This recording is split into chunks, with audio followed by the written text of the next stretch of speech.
No one ever knocked on Zayden Cross's door without permission.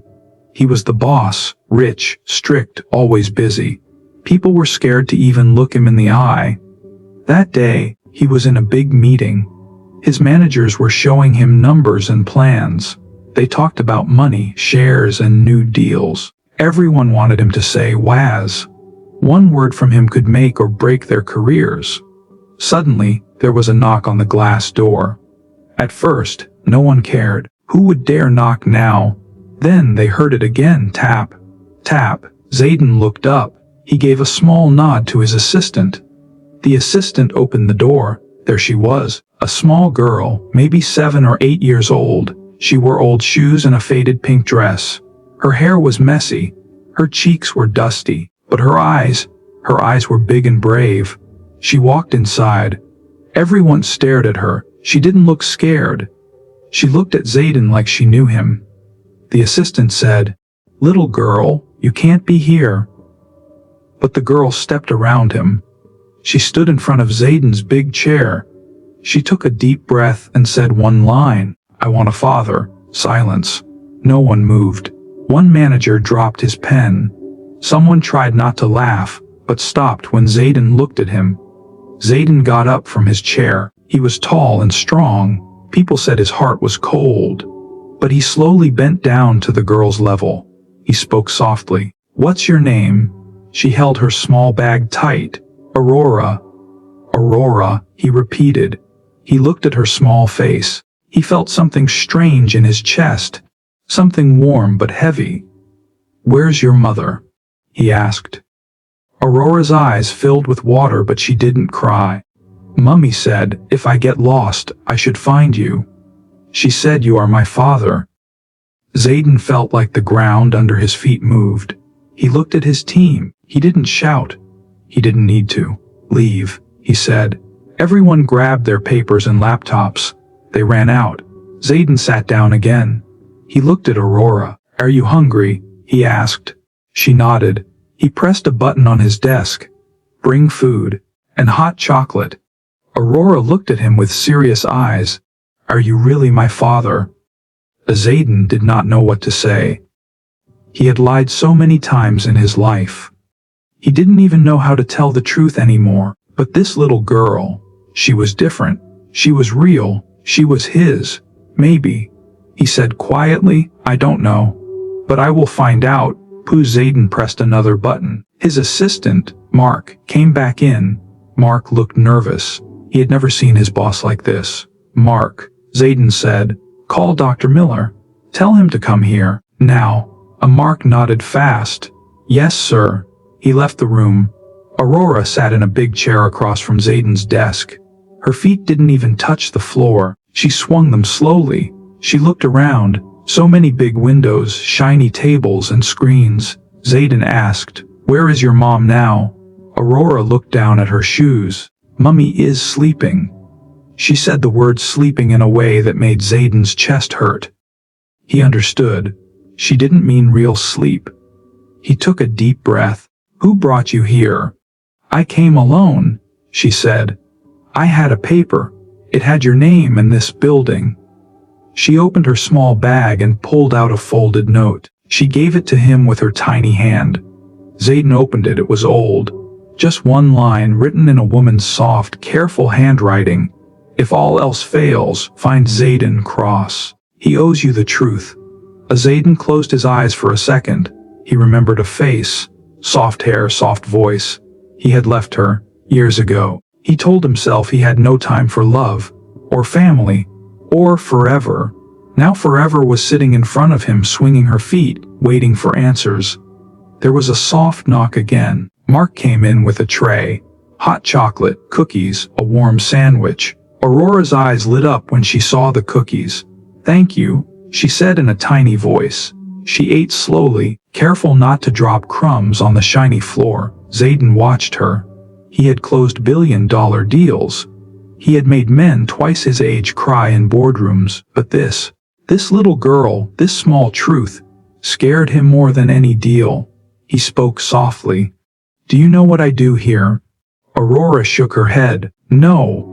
I run this company. A very big company. She sipped her hot chocolate. Is it fun? He almost smiled. Sometimes. She looked at him, serious again. Do you lie here too? A real laugh, small but real. Yes, he said. I lie a lot. Aurora nodded like a tiny judge. Mummy said you do. Then she looked up straight into his eyes. Don't lie to me. Ever. Zayden looked at her. So small, so sure. I promise, he said. The words tasted strange in his mouth. A promise, no lawyer, no contract, just words. Aurora finished her cookie. She leaned back in the chair. Her eyelids were heavy now. She whispered, Can I sleep here? Zayden stood up and came closer. He lifted her gently. She was so light, like carrying a secret you almost forgot you had.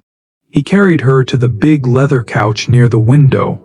She curled up in a ball, holding her small bag like a teddy bear. Zayden pulled off his suit jacket and laid it over her like a blanket.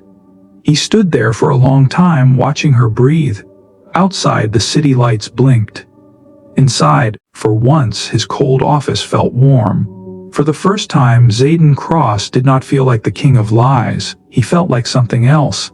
Maybe a father. Maybe. Aurora slept on the couch, small and peaceful. Zayden sat at his desk, but he didn't look at any files. His mind was full of old memories he had locked away for years. A soft knock came at the door. Mark opened it and stepped aside. A kind-looking man in his 50s walked in. Dr. Miller. He was wearing a dark coat and carrying a small bag. Zayden, Dr. Miller said quietly. What's so urgent? Zayden pointed to the couch. Miller looked and saw Aurora sleeping. He raised his eyebrows. Who's the little girl? Zayden took a deep breath. Her name is Aurora. She says I'm her father. Dr. Miller sat down across from him. He opened his bag and pulled out some papers. Do you believe her? Zayden rubbed his forehead. I don't know. Her mother's name was Emily. Emily Carter. Do you remember? Dr. Miller nodded. Yes, years ago. You ended it suddenly. Zayden's voice turned cold. I didn't have a choice. He paused. Then softer. I thought I didn't. Deperter. Miller looked at him carefully. So, what now? I want a DNA test quiet. No news. No leaks. I want to know for sure. Dr. Miller wrote a few notes. Does the girl know about the test? Zayden shook his head. No, she's too young. She trusts me. His voice cracked just a little. Dr. Miller put a gentle hand on Zayden's shoulder. You look shaken, Zayden. That's new for you. Zayden laughed once, but it was empty. She walked in and asked for a father like she was asking for a glass of water. He looked at Aurora sleeping. And for the first time, I didn't know how to lie. Dr. Miller nodded. Okay. I'll collect a sample while she sleeps. I'll need yours too. I'll handle the lab quietly. Zayden agreed. Do it tonight. I need answers. Mark came in again. Sir, security wants to know. Do you want to keep her here for the night? Zayden looked at the couch. Aurora moved in her sleep and hugged his jacket tighter. He nodded. Yes. Make a bed ready in the guest suite upstairs. And get a toy. A teddy bear. Something soft. Mark blinked in surprise but nodded fast. Right away, sir. Dr. Miller quietly collected a few strands of Aurora's hair. Then he gave Zayden a small sealed bag. You know what to do, he said. Zayden pulled out a few of his own hairs and put them in the bag. Dr. Miller packed everything and stood up. I'll call you in 2 days. Try to get some sleep. Zayden almost smiled. Sleep. You know me better than that. After Dr. Miller left, Zayden turned off the big lights. He sat back on the couch next to Aurora. He watched the city through the glass wall. Bright lights, busy streets, so much noise. But here, next to her soft breathing, there was a strange quiet. He thought about Emily, her laughter, her tears, her last words when she walked away from his cold lies. And now this little girl, a truth he could not buy, sell, or bury. Zayden Cross, king of secrets, felt something he hadn't felt in years. He was afraid, Not of losing money or power, but of losing this tiny chance to fix one thing in his broken life. He whispered to Aurora, though she was fast asleep.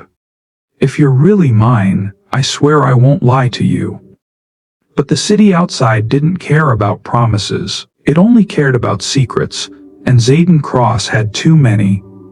The guest suite on the top floor was ready, soft lights, warm blankets, and a small teddy bear sitting on the bed. Mark carefully picked Aurora up from the couch. She woke up for a second, sleepy eyes blinking. "Where are we going?" she asked. Zayden walked beside her. "Just upstairs, princess. A soft bed, a teddy bear." Aurora smiled a little. "Will you stay here?" Zayden nodded. "I'll be right outside the door." Mark placed her gently on the big bed. Aurora held the teddy bear tight. Before closing her eyes, she said, "Good night, Daddy." Zayden froze. The word daddy felt heavy and soft, like someone had put a new heartbeat in his chest.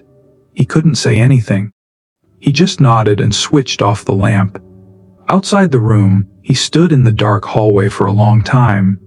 He didn't care about the time, the meetings, the stock market. Tonight, he only cared about that one small, "Good night, Daddy." Down in his office, his phone buzzed. A hidden number. Zayden answered it. A cold voice spoke, "Cross, I heard you have a new guest. Take care of her, or I will." The call ended. No name, no clue, but the threat was clear. Zayden's face turned to stone again. The king of lies was back.